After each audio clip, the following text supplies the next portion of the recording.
반갑습니다. 삼성전자 주주 여러분. 이른 새벽부터 출근 준비하시는 분들, 오늘은 평소보다 계좌를 더 자주 열어보게 되실 것 같습니다. 엔비디아 실적은 이미 공개됐고 시장도 숫자를 해석하기 시작했습니다. 이제 삼성전자는 실적 제목보다 그 숫자를 받아들이는 돈의 방향에 따라 움직일 가능성이 큽니다. 엔비디아 실적은 이미 공개됐습니다. 오늘 영상에서는 헤드라인 숫자보다 무엇을 먼저 읽어야 하는지, 그 내용이 삼성전자와 어떻게 연결되는지, 장 시작 후 무엇을 보면 첫 반응에 휘둘리지 않을지 말씀드리겠습니다. 영상 마지막에는 실적 공개 뒤 수급이 바뀔 때 내 삼성전자 매수가와 비중에 따라 행동을 나눠볼 수 있는 대응 자료도 준비해뒀으니까요. 속보 제목만 보고 주문부터 넣었다가 첫 반응이 뒤집히는 일을 겪으셨다면 오늘은 끝까지 꼭 봐주세요. 먼저 오늘 방향에 대한 제 생각부터 말씀드리겠습니다. 저는 오늘 삼성전자가 시초가에서 잡힌 첫 방향을 그대로 밀고 가기보다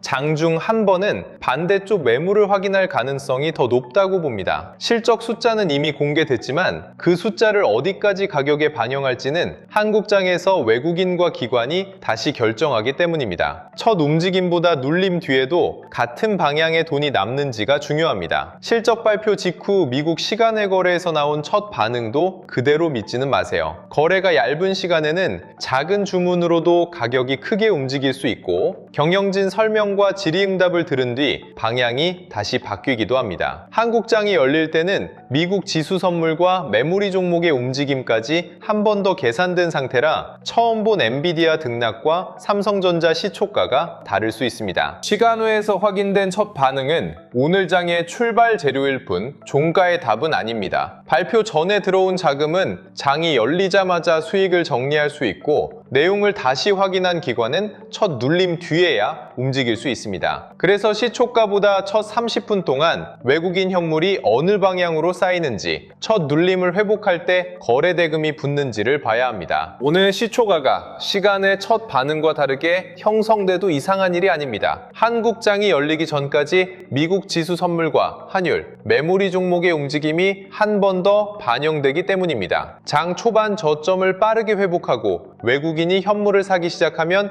첫 충격을 받아낸 흐름으로 볼 수 있고요. 반등 없이 저점을 계속 낮추면 실적 해석보다 수급 방어가 먼저입니다. 엔비디아 실적에서 삼성전자 주주가 먼저 볼 건 데이터 센터 매출입니다. AI 서버 투자가 여전히 강하다면 고대 여폭 메모리뿐 아니라 서버용 D램과 기업용 SSD 수요에도 힘이 실립니다. 삼성전자는 한 제품만이 아니라 메모리 전체 수요가 커질 때 이익 규모가 빠르게 달라지는 회사입니다. 데이터 센터 매출이 늘어도 성장률이 둔해졌다면 시장은 바로 다음 질문을 던집니다. 고객사가 설비 투자를 계속 확대하는지, 전력과 냉각 문제로 설치가 늦어지지는 않는지, 새 그래픽 처리 장치가 계획대로 공급되는지를 봐요. 서버 투자가 멈추지 않는다는 확신이 생겨야 메모리 주문도 몇 분기 더 이어질 수 있다는 계산이 나옵니다. 여기에 다음 분기 전망이 중요합니다. 지난 분기에 많이 팔았다는 사실보다 앞으로 고객사가 주문을 더 늘릴지, 공급이 부족해 높은 가격이 유지될지가 삼성전자 이익을 먼저 움직이기 때문입니다. 전망이 좋더라도 공급 지연이나 원가 부담이 함께 언급되면 시장은 매출 성장과 수익성을 따로 계산할 수 있어요. 그래서 실적 발표 직후 한 줄짜리 속보보다 경영진이 수요의 지속성을 어떻게 설명했는지를 확인해야 합니다. 그 다음은 다음 분기 전망입니다. 지난 분기 숫자보다 앞으로의 매출 전망이 주가에는 더 오래 영향을 줍니다. 시장은 공개된 매출과 이익을 확인한 뒤 고객사의 주문이 이어지는지, 데이터 센터 투자가 어느 속도로 늘어나는지, 공급 제약이 매출과 원가에 어떤 영향을 주는지를 다시 계산합니다. 지금부터는 결과표의 점수보다 다음 분기 숫자를 바꿀 설명을 읽어야 합니다. 고대 역폭 메모리 공급에 대한 발언도 놓치면 안 됩니다. 공급 부족이 이어지고 차세대 제품 수요가 강하다는 내용이 나오면 삼성전자 HBM 공급 확대 기대도 다시 커질 수 있습니다. 다만 수요가 좋다는 말과 삼성전자가 실제 점유율을 가져오는 건 별개의 문제라 납품 확대와 수율 개선은 계속 확인해야 합니다. 삼성전자가 시장의 평가를 바꾸려면 고객사 인증을 통과했다는 말에서 끝나면 안 됩니다. 공급 물량이 분기마다 늘고 고부가 제품 비중이 올라가며 그 과정에서 메모리 사업의 이익률까지 좋아져야 합니다. 좋은 뉴스가 하루 상승에 만들 수는 있지만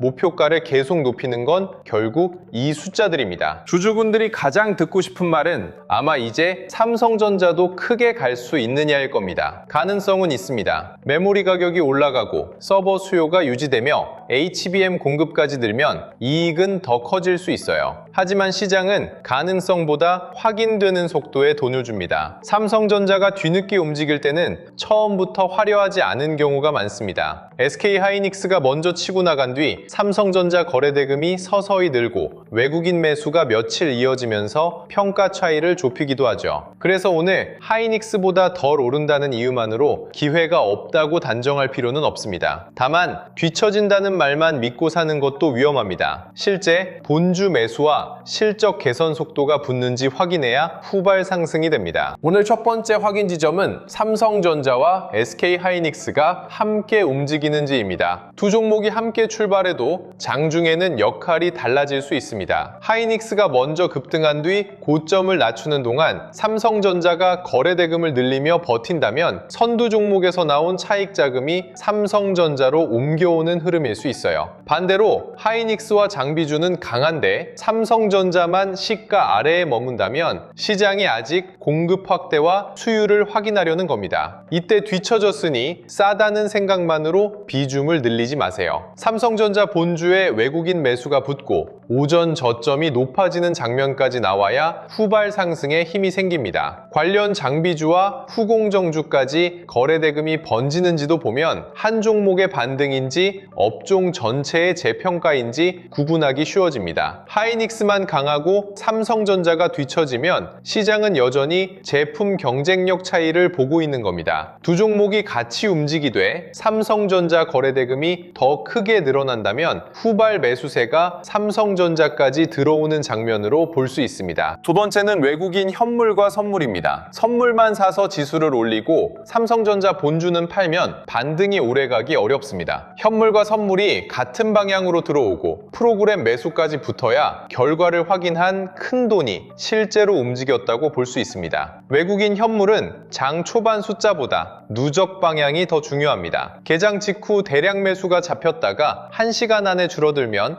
뉴스에 반응한 짧은 거래일 수 있고요. 첫 눌림과 두 번째 눌림에서도 매수 수량이 계속 늘어난다면 가격이 밀릴 때마다 받아가는 돈이 있다는 뜻입니다. 환율이 안정되고 지수 선물까지 같은 방향으로 움직인다면 프로그램 수급도 받쳐줄 가능성이 커집니다. 세 번째는 첫 1시간의 고점과 저점입니다. 고점을 넘을 때 거래량이 늘고 돌파한 자리를 지키면 위쪽 힘이 살아있습니다. 저점을 깨더라도 바로 회복하면 흔들기로 볼 수 있지만 저점 아래에서 매도가 쌓이면 결과가 어떻게 나왔든 단기 대응은 보수적으로 바꿔야 합니다. 첫 1시간에는 호가창만 보지 말고 분봉의 저점이 높아지는지 보세요. 첫 저점보다 두 번째 저점이 높고 두 번째 반등에서 거래대금이 늘어나면 매수자가 점점 위에서 받아내는 겁니다. 첫 고점만 높고 저점은 계속 낮아진다면 겉으로는 강해 보여도 안에서는 매물이 쌓이는 흐름일 수 있습니다. 좋은 실적이 나왔다는 말만 믿고 높은 가격에서 따라붙는 건 위험합니다. 실적 발표 날에는 방향이 두 번 바뀌는 경우가 많아요. 처음에는 숫자에 반응하고 잠시 뒤에는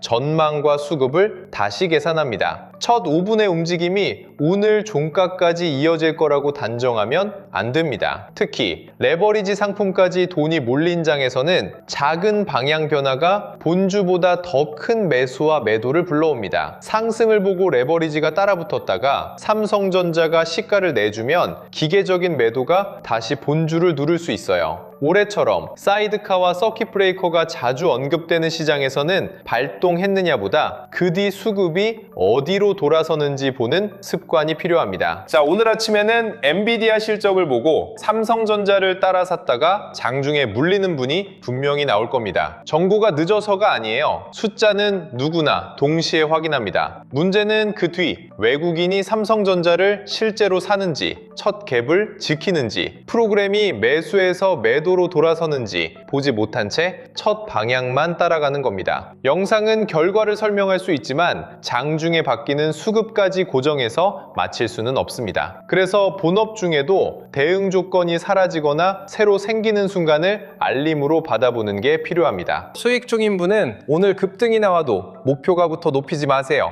첫 눌림의 저점과 시가 가운데 하나를 수익 보호 기준으로 잡는 게 먼저입니다. 그 위에서 외국인 매수가 남아있으면 더 가져가고 기준이 무너지면 일부 수익을 지키는 식으로 움직여야 합니다. 높은 가격에서 물려있는 분은 오늘 반등을 본전 탈출의 마지막 기회처럼 생각하지 않으셔도 됩니다. 거래량을 동반한 반등이 종가까지 이어지면 다음 움직임을 볼 여지가 생깁니다. 반대로 시초가만 높고 계속 밀린다면 본전보다 비중을 줄일 순서를 먼저 살펴야 합니다. 본전은 내 계좌에만 있는 숫자이지 시장이 기억하는 가격은 아닙니다. 시장은 내가 얼마나 오래 기다렸는지 모르고 그 가격에 도착하면 반드시 쉬어가야 할 의무도 없어요. 그래서 본전 부근에서 거래대금이 커지며 매물을 소화하면 더 볼 수 있지만 올라올 때마다 거래가 줄고 같은 자리에서 계속 막히면 일부 비중을 정리할 기회로 볼 수 있습니다. 기다림의 시간보다 지금 반등의 힘을 기준으로 삼아야 합니다. 현금이 있는 분은 첫 가격을 맞추려 하지 마세요. 실적은 이미 나왔으니 이제 눌림을 확인한 뒤 나눠 들어갈 수 있습니다. 첫 저점을 회복하고 수급이 돌아오는 자리에서도 기회를 볼 수 있고요. 확인할 시간을 남기는 게 기회를 놓치는 건 아닙니다. 오늘 가장 좋은 장면은 갭의 크기가 아니라 갭을 지키는 힘입니다. 갭을 지킨다는 건 시초가 아래로 한 번도 내려오지 않는다는 뜻이 아닙니다. 개장 직후 차익 매물이 나오며 잠깐 시가를 깨도 외국인이 현물을 받아내고 첫 저점을 빠르게 회복한다면 오히려 약한 손이 정리된 흐름일 수 있습니다. 이후 두 번째 눌림에서 거래량이 줄고 오후에 우전 고점을 다시 넘으면 매수자가 주도권을 가져간 겁니다. 반대로 높은 시초가 뒤 반등할 때마다 거래가 줄고 저점이 계속 낮아진다면 좋은 실적을 이용해 물량이 나오는 과정일 수 있어요.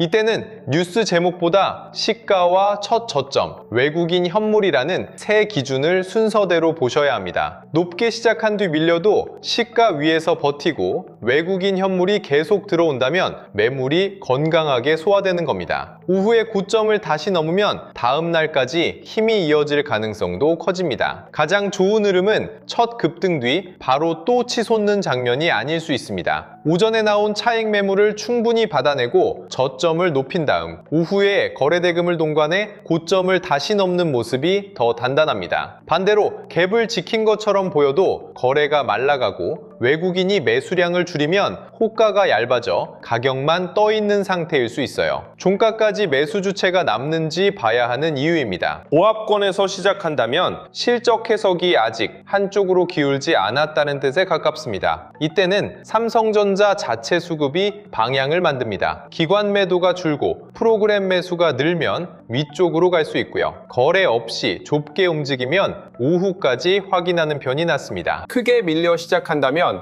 오전 저점을 억지로 맞추지 마세요. 반도체 업종 전체가 함께 흔들리는지 삼성전자만 유독 약한지부터 구분해야 합니다. 시장 전체 충격이라면 외국인 선물 수급이 돌아올 때 반등이 빠를 수 있지만 삼성전자만 뒤처지면 회사 쪽 확인이 더 필요합니다. 이때 매수 사이드카나 매도 사이드카, 서킷 브레이커 같은 단어가 다시 거론될 만큼 변동성이 커져도 발동 자체의 시선을 빼앗기지 마세요. 거래가 멈춘 뒤 어느 쪽 주문이 먼저 쌓이는지, 재개 후 외국인 현물과 프로그램이 같은 방향으로 움직이는지가 계좌를 좌우합니다. 급등 정지 뒤 따라붙는 것과 급락 정지 뒤 공포에 던지는 행동 모두 가장 불리한 가격을 선택하게 만들 수 있습니다. 속도가 빠를수록 미리 정한 순서가 필요합니다. 지금 본인 계좌에서 무엇을 해야 하는지 바로 떠오르시나요? 실적 발표 뒤 첫 움직임을 따라갔다가 방향이 바뀌면서 수익을 반납하거나 겁이나 가장 불리한 자리에서 팔았다 탔던 경험이 있으실 겁니다. 지금 보유 물량을 더 들고 갈지, 일부 수익을 지킬지, 반등해서 비중을 살필지 정하지 못했다면 숫자를 하나 더 아는 것으로는 해결되지 않습니다. 내 매수가와 비중에 맞는 행동표가 있어야 합니다. 그래서 삼성전자 실시간 대응 알림과 함께 보실 수 있는 계좌별 대응 자료를 준비했습니다. 외국인 현물과 선물이 함께 들어올 때, 프로그램 매매가 방향을 바꿀 때, 중요한 가격대를 돌파하거나 이탈할 때 기존 대응을 다시 확인하는 자료입니다. 엔비디아 결과 이후 반도체 자금이 삼성전자에 남는지 다른 종목으로 빠지는지도 함께 봅니다. 뉴스가 나왔다는 사실보다 내 대응을 바꿀 변화인지 확인하는데 초점을 맞췄습니다. 추가 하락과 횡보, 반등을 나눈 삼성전자 3단계 대응표도 안내해드립니다. 수익 중인 분이 지킬 기준과 손실 중인 분이 비중을 점검할 순서, 현금 보유자가 관심을 높일 신호를 계좌 상태별로 비교할 수 있습니다. 특히 급등할 때 못 팔고 급락할 때 뒤늦게 손절하는 패턴을 반복한 분이라면 먼저 본인 행동 순서부터 대조해보세요. 영상 아래 더보기란이나 고정 댓글에 삼성전자 대응 자료 신청하기를 눌러 간단하게 신청해주세요. 신청해주신 분들께는 확인되는 순서대로 대응표와 데이터 및 주도주 알림센터 이용 방법을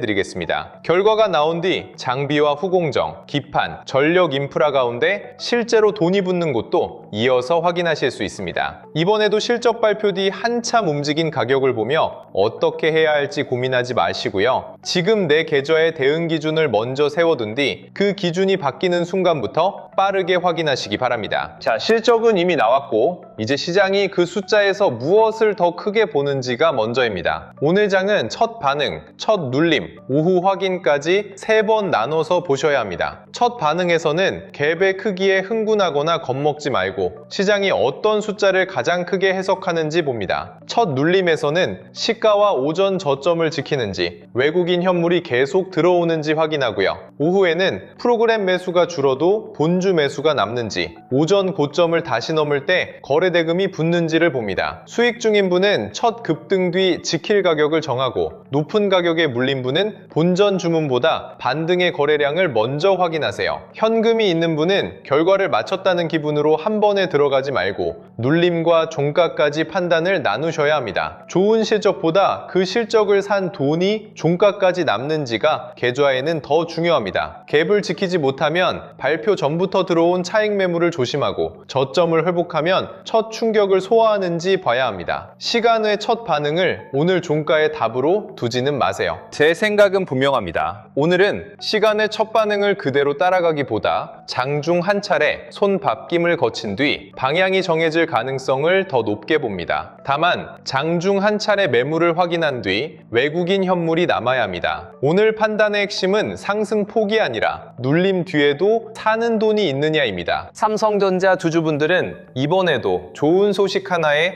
마음을 전부 맡기지 않으셨으면 좋겠습니다. 오르면 수익을 지킬 기준을 세우고 밀리면 이유와 수급을 확인한 뒤 움직이세요. 기다린 시간이 길수록 한 번의 반등의 욕심이 커지지만 계절을 바꾸는 건 큰 기대가 아니라 작은 대응의 반복입니다. 공개된 숫자를 보고 마음이 놓인 분도 오히려 더 복잡해진 분도 계실 겁니다. 하지만 속보 한 줄을 몇 달의 확신으로 바꾸지는 마세요. 시가, 첫 저점, 외국인 현물, 오후 고점 회복을 차례대로 보면 됩니다. 오늘 우리가 정해야 할 건 실적의 점수가 아니라 그 실적을 받아들이는 돈이 달라질 때의 다음 행동입니다. 장중에 매수 사이드카나 매도 사이드카, 서킷 브레이커가 거론될 만큼 속도가 빨라져도 핵심은 발동 자체가 아닙니다. 거래가 다시 이어진 뒤 외국인 현물과 프로그램이 어느 쪽으로 굳는지, 첫 충격에서 만든 저점을 회복하는지가 더 중요합니다. 놀라서 급락 끝에 던지거나 흥분해 급등 끝을 따라가면 뉴스는 맞게 봤어도 계좌는 손실이 날 수 있어요. 수익 중인 분은 지킬 가격을, 손실 중인 분은 반등해서 비중을 볼 구간을, 현금이 있는 분은 나눠 들어갈 순서를 미리 정하세요. 결과보다 대응 속도가 중요한 날에는 생각할 시간을 장이 열린 뒤에 만들려고 하면 늦습니다.